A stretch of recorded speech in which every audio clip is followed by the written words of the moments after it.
welcome back to another edition of 30 Teams in 30 Days here on Inside the Zone with Mateo. For those who may not know, my name is Mateo, and I host all the podcasts here on the channel. We normally cover Minnesota sports, but in June I said we're going to grind, and we've been grinding. And since there are 30 teams in the NBA, there are 30 days in the month of June. We've been covering every single NBA team every single day in the month of June.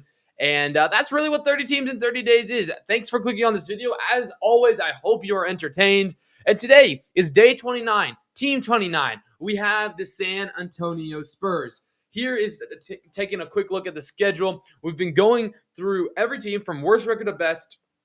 And as you can see, we have the Spurs and the Thunder, and then we are done. If you are interested in any of the teams, if I've covered your team already, go check it out. I have them all in a playlist on my channel. They're all just listed as videos on my channel. They're on playlists and so much more. Please go support this channel. And if you are not already, it's one button.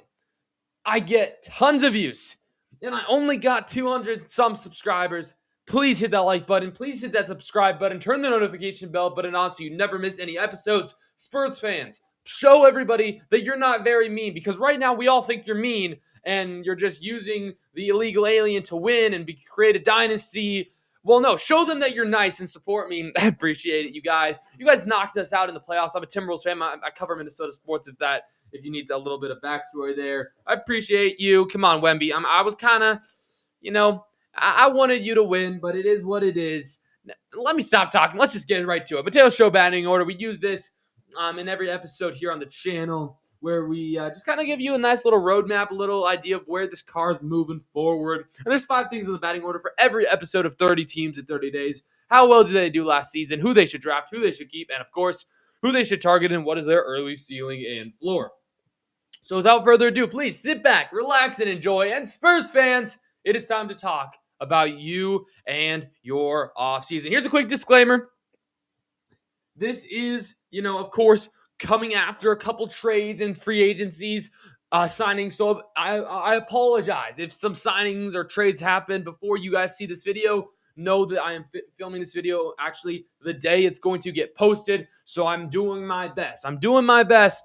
But if something happens within the 2 hours really of recording and posting, I apologize. But without further ado, here we go. 2025-2026 season, where we will recap the Spurs season. I'll take a look at some stats on their players, and I'll just give you some thoughts on the specific players, on the team in general, just so you can kind of get an idea of, if you weren't really following the Spurs, where they were at. So here's a quick recap. They were 62-20 as their record. They were the 2nd seed in the Western Conference. Nobody was really expecting them to be this well, to do this well in the season. They were thinking, most of these professional predictors and stuff were saying, yeah, maybe a play-in, maybe a 5th or 6th seed at the highest.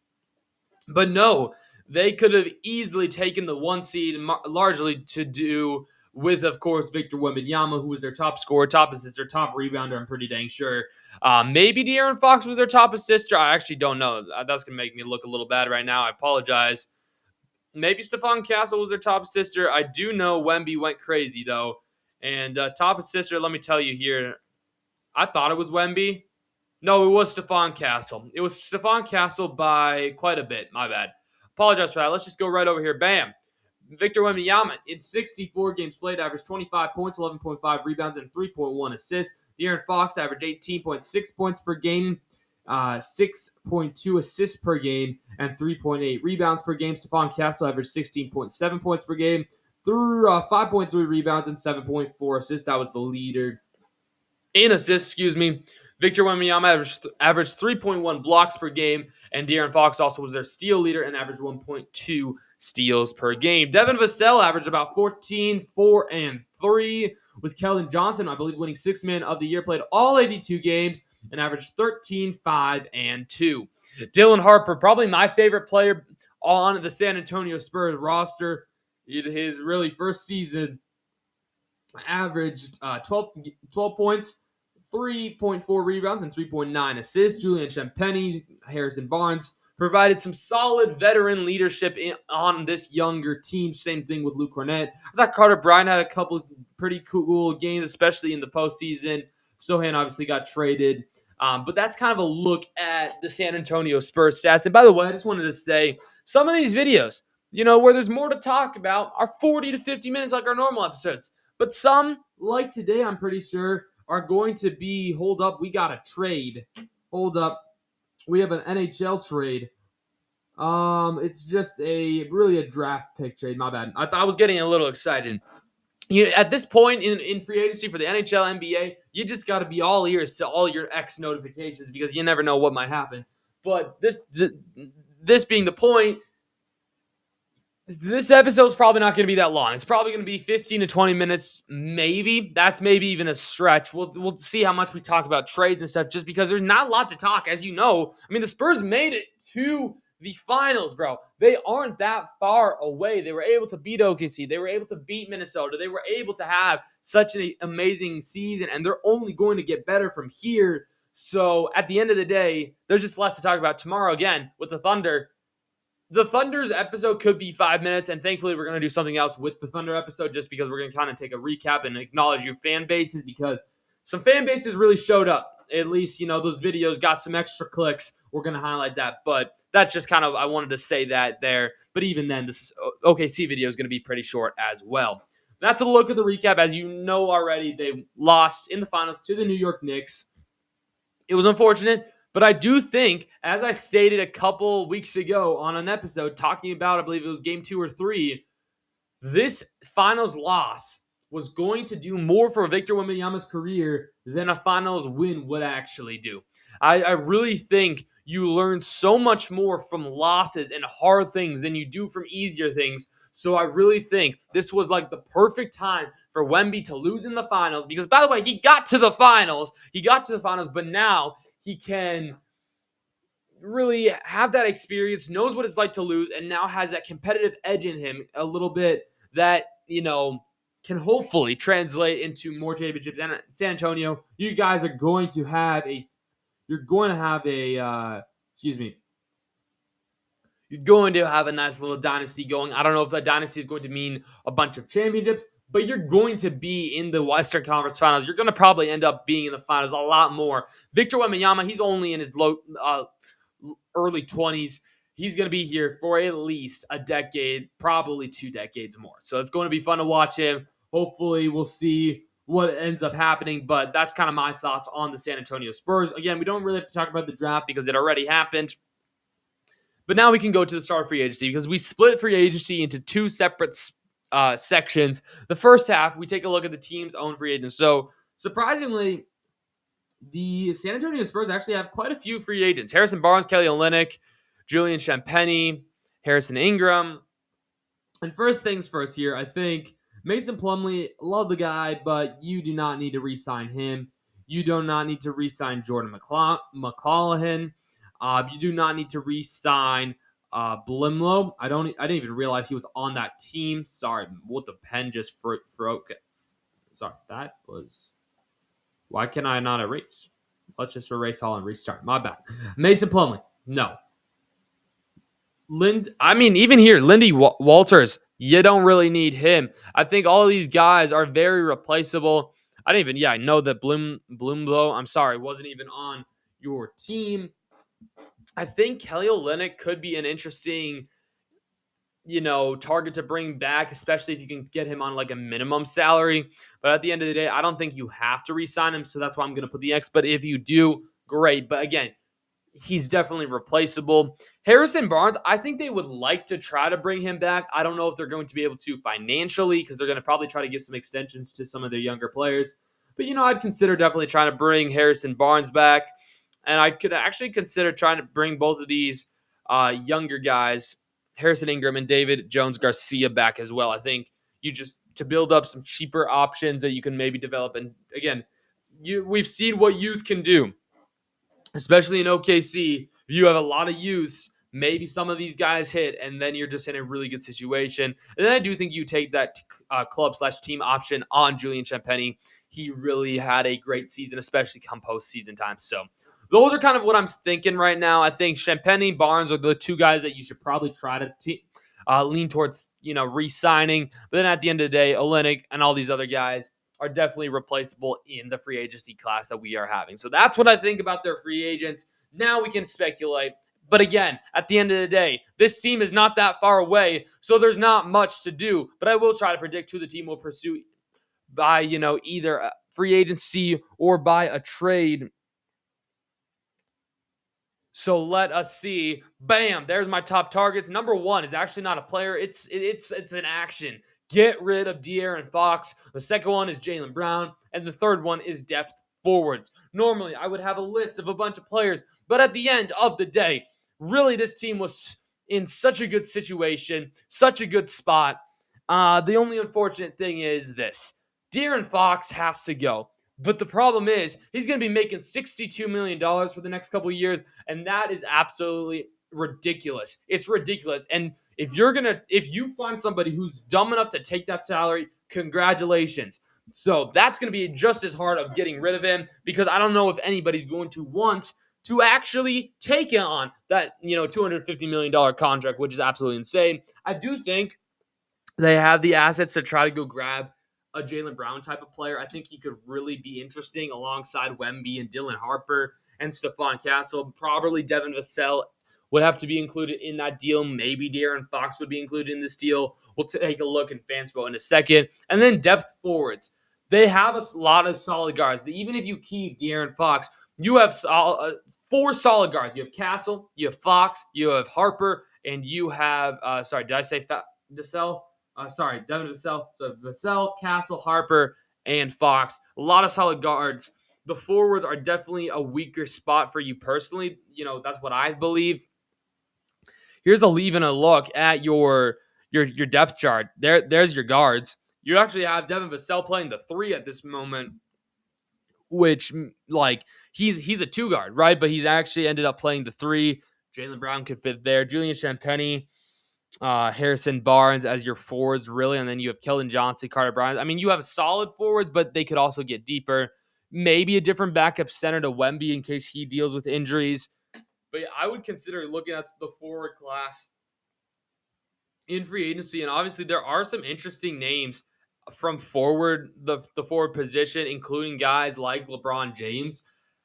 I don't know if you could convince him to take a pay cut to come with San Antonio, but that'd definitely be interesting. I think a John Collins could be interesting. I think an Andrew Wiggins, if he doesn't accept his player option, could be interesting.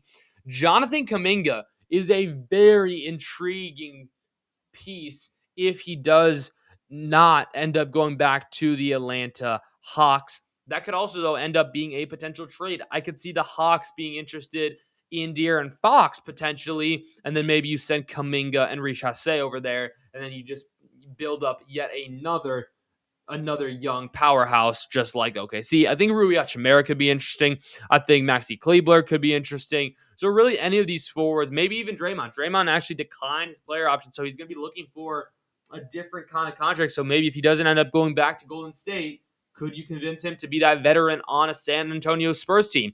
I don't know, but it could be definitely interesting. Obviously, there have been the rumors about the Kawhi stuff. So with all these rumors, with all these options, with all these targets, let's figure out what a potential De'Aaron Fox trade would look like, but how they could also go get Jaylen Brown, who's definitely being, the most player being the top player being shopped around, not just on Fanspo, but on all trade machines and all social media. So with this being said, it would be the Celtics, it would be the Spurs involved in this trade. You could do it 1-for-1. It's actually fairly simple. The Celtics, they need a point guard. And sure, De'Aaron Fox is not the best point guard in the world, but he's still a pretty good one. And I think he's an upgrade from Peyton Pritchard. And you could even go probably a 1-for-1 deal. You could go a 1-for-1 deal. Obviously, you have to add in a little bit more if you want.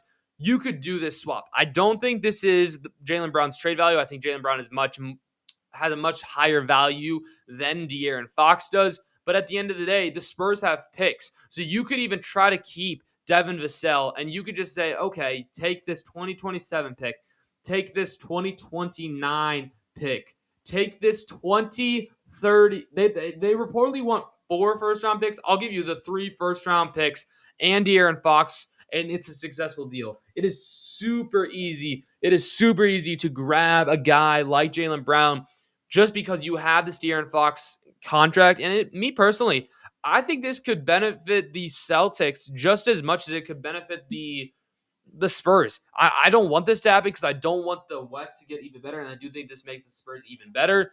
But when you're taking a look, maybe you actually want a forward also in return. Maybe you say, okay, here, Spurs, Celtics, you could take Carter Bryant if you want. That would work as well. Just to get a little bit more depth, you'd have De'Aaron Fox play the 1. You'd have Derek White play the 2. You'd have Jason Tatum at the 3. You'd have to figure out the center spot. But I think you could then end up trying to trade like a Peyton Pritchard for a center or a forward. Maybe you have Sam Hauser be a starter and move Jason Tatum to the 4. I just think this gives you a lot of flexibility. Maybe you want Carter Bryant starting. I don't know. But I just think, obviously, Jaylen Brown's kind of that last bigger name besides like Kawhi being shopped around that I think it could potentially work. I mentioned Kawhi.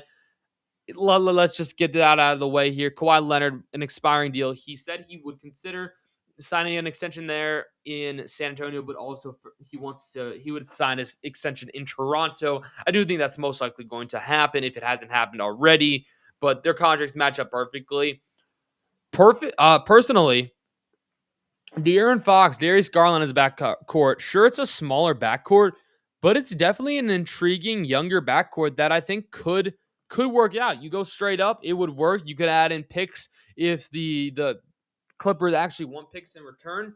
But I think De'Aaron Fox's salary definitely useful. It's definitely useful in these bigger blockbuster trades.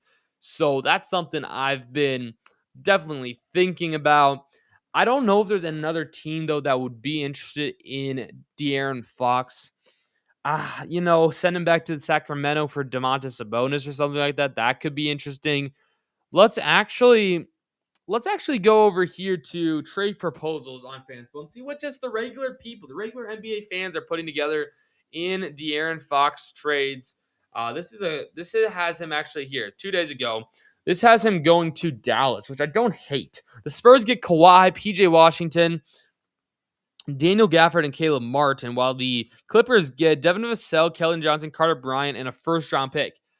I don't hate it. I like that for the Clippers especially. And then the Mavericks who are they? They're giving up, they get 2 firsts and De'Aaron Fox for Washington, Gafford, and Martin. I don't think that makes sense for the Mavericks. The Mavericks are like fleecing the other 2 teams. I don't know. Okay, here's why the Mavs do. I want to see what the Mavs, because I don't love it for the Mavs. This is assuming they look to trade Kyrie. Oh, okay. So you would include like a Kawhi thing.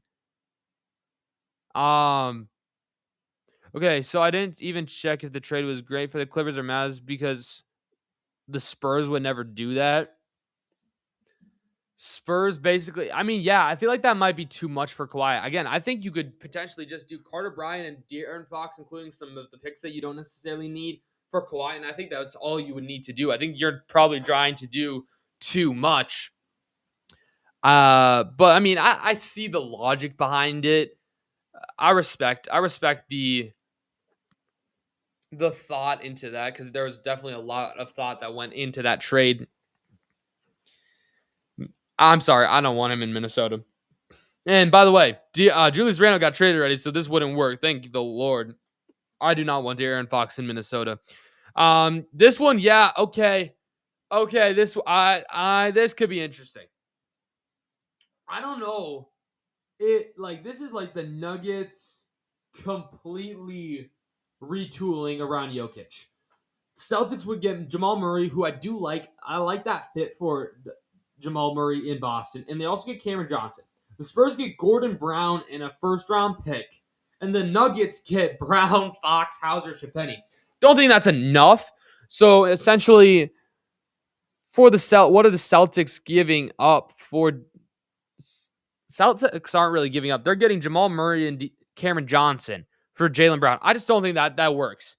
That's too much going on. If there was maybe just 2 teams involved, 3 teams though, that's stretching it a little bit. This has De'Aaron Fox going to the Raptors with the Spurs getting Trey Murphy and Kevon Looney, Emmanuel Quickly, Grady Dick, and a bunch of picks going to the Pelicans.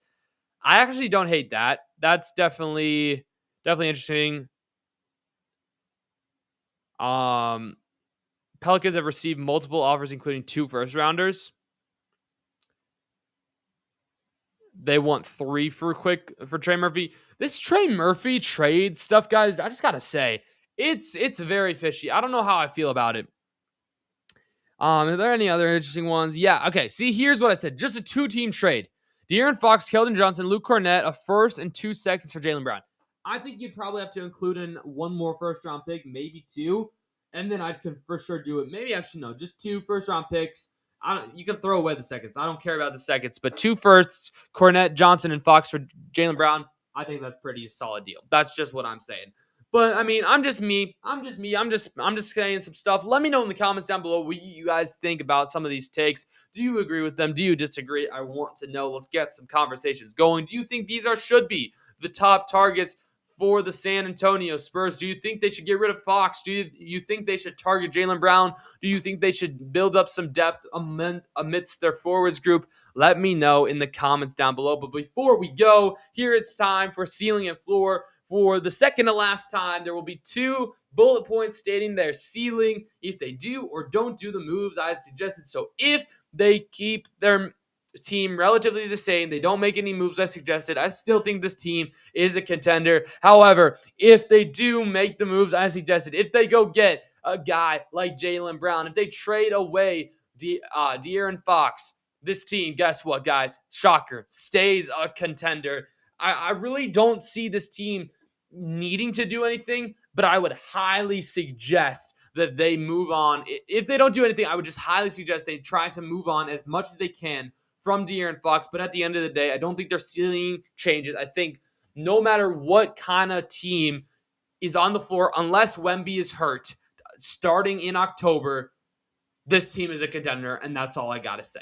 But let me know what you guys think in the comments down below. Are you coming back tomorrow for OKC and wrapping this series up? Let me know also in the comments down below. After, 30 teams in 30 days wraps up, we'll go back to our normal every episodes on Thursdays and Tuesdays with occasional bonus episodes. We got K-Nug competitors dropping Saturdays. We got some more live streams now coming in. That's my plan, the rest of the summer as I approach back to school in about 2 months. That's going to be interesting.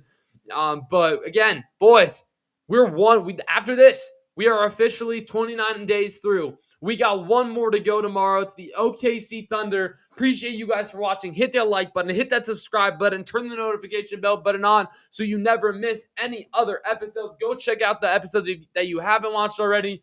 Thank you so much. Don't forget to keep God first because he's the most important thing in your lives. And I'll see you guys all in the next one. Have a great day. Peace.